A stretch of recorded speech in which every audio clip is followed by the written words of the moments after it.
I know that you're right there, always right by my side. You're right there, when it's dark, you're my light.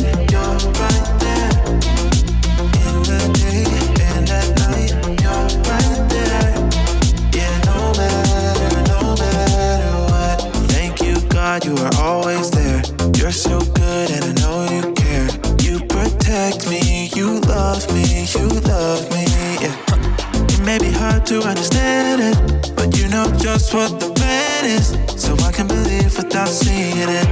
Ooh, that you're right there, always right by my side. You're right there, when it's dark, you're my light. You're right there, in the day and at night. You're right there, yeah, no matter what. When I'm lost, you show the way. You are with me every day, every place, everywhere. I know that you'll be there. It may be hard to understand it, but you know just what the plan is, so I can believe without seeing it, You're right there, always right by my side. You're right there, when it's dark, you're my light. You're right there, in the day and at night. You're right there, yeah, no matter what, no matter what, yeah, no matter what. I know you're moving, I'm gonna follow. I know you're moving, so I'm gonna follow. Yeah, I know you're moving, so I'm gonna follow. I know you're moving, so I'm gonna follow. You're right there, always right by my side. You're right there, when it's dark, you're my light. You're right there, in the day and at night. You're right there, yeah, no matter what.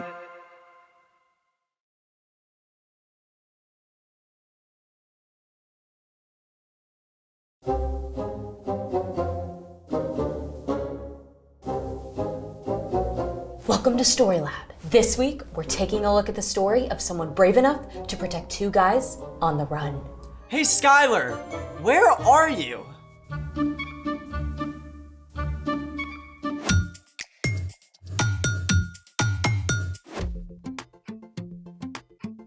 Hey, I'm Skylar. And I'm Sebastian. We're talking about how God can help us be brave when we face difficult things. Do you consider yourself to be a brave person? Well, yes. I mean, it depends on what I need to be brave for.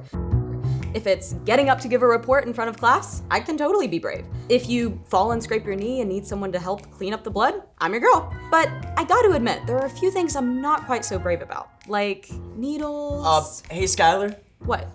Don't panic, but there. Get it off! Got it. Whew.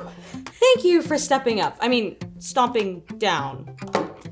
Hey, wait a minute. This is totally fake. And that was not a fake scream. I thought you were being heroic, but you set me up. True. You owe me. Well, also true. How about you get to choose what we get to do today? I know just the thing to explore. Let's discover it. All right, what do you get? Okay, so you protected me from that spider. Chivalry isn't dead. Yeah. All right, but in the wild, there are different animals that actually do protect each other from danger. This I did not know. First up, we're traveling to Africa. Zebras and ostriches. Yep, they're both prey for faster animals who want to eat them. Zebras have great eyesight, but they don't have a good sense of smell. And ostriches have terrible eyesight, but they do have an awesome sense of smell. So they work together. Exactly. The ostriches alert the zebras if they smell a dangerous predator, and the zebras alert the ostriches if they see trouble. That's amazing. Next up, we're heading to the tropics. We found Nemo! But I don't see who Nemo is protecting. The sea anemones. Oh, very cool. Sea anemones sting, but clownfish release a substance to protect themselves, so they can hide from prey in the sea anemones. Well, how do the clownfish help the sea anemones? Well, they attract prey to keep the anemones fed, and the clownfish get rid of harmful parasites that could hurt the anemones. Very handy. Now, if you travel to southern Africa, you can't overlook A meerkat! and a drongo bird. The bird keeps a lookout while the meerkat hunts. If a predator shows up, the drongo warns the meerkat so it can run to safety. But the meerkat usually drops its food, so the bird gets a free lunch. Definitely an unexpected partnership. Speaking of which, it's time for The story before the story. Today we're in Joshua, the 6th book in the Bible. In the beginning, God created the whole world and everything in it, including people. But when people turned away from God, the world was broken, and so was our friendship with God. Still, from the beginning, God had a plan to restore it all. God chose one man, Abraham, and promised to bless the whole world through his family. For hundreds of years, Abraham's descendants, the Israelites, were enslaved in Egypt. Then, God called Moses to lead them to freedom.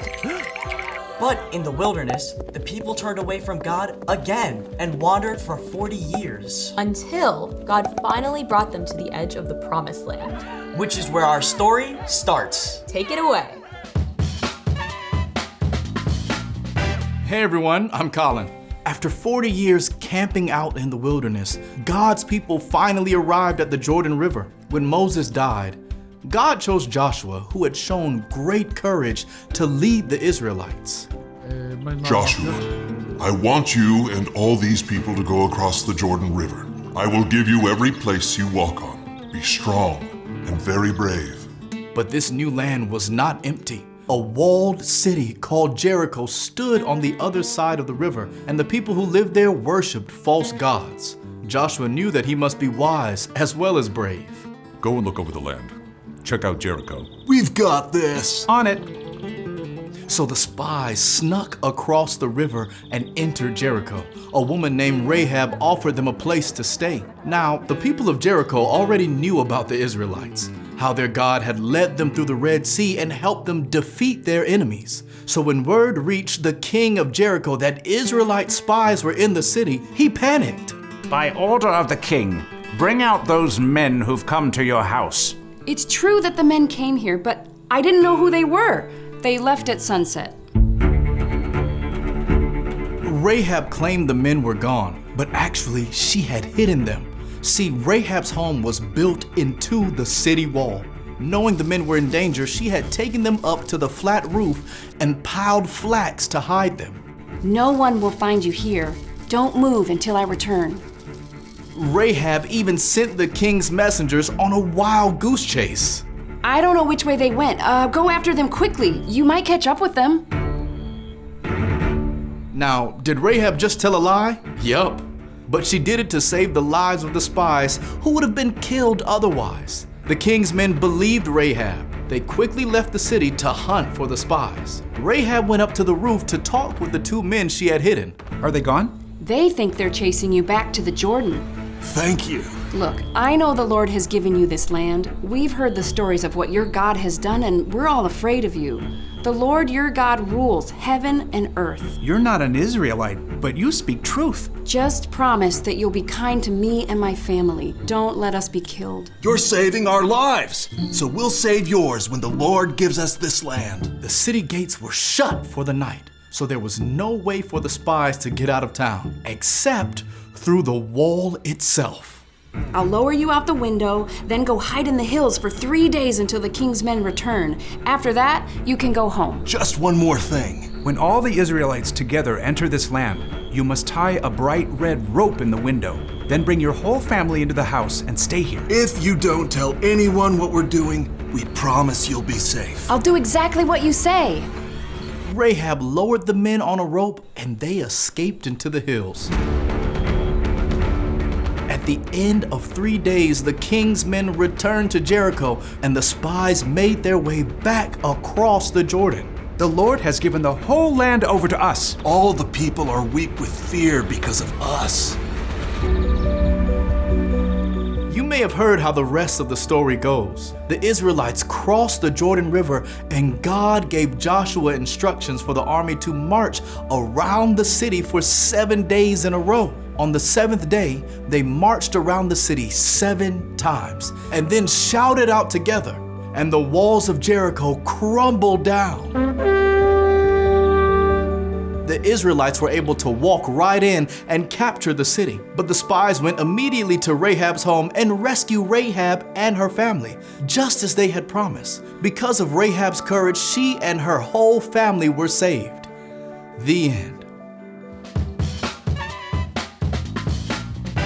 Wow. Rahab was seriously brave. I wonder how she knew to trust the one true God. We don't know how that came about.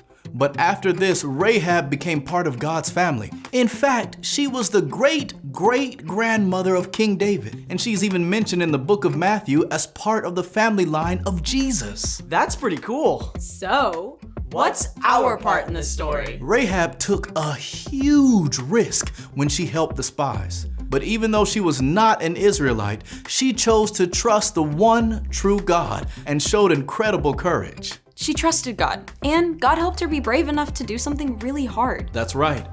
Courage often looks like standing up for someone else. Like if you're with a group of kids and they start making fun of someone, you could be brave and you could say something kind or nice about that person. Or choosing to welcome the new kid while everyone else hangs back. Sometimes showing courage means trying something new or different, like playing games with the residents at a retirement home. Or serving meals to people who don't have homes. When you need courage, ask God. God can help you be brave and show love to someone who needs your help. When you do that, others can see God at work in and through you. I think you've got it. See you next time. Bye. So here's the thing. God can give you courage to help someone in need. Someone at school. Or home. Or in your neighborhood. You just never know who might need you to be brave for them. Like... Hey, they're friends. The humming frog gets its food by eating the tarantula's leftovers. And the frog protects the tarantula by eating the ants that would destroy its eggs. I think I'd be okay with the destruction of tarantula eggs. Well, thanks for joining us in the Story Lab. See you next time. Hey, Sebastian. That was really funny. I know.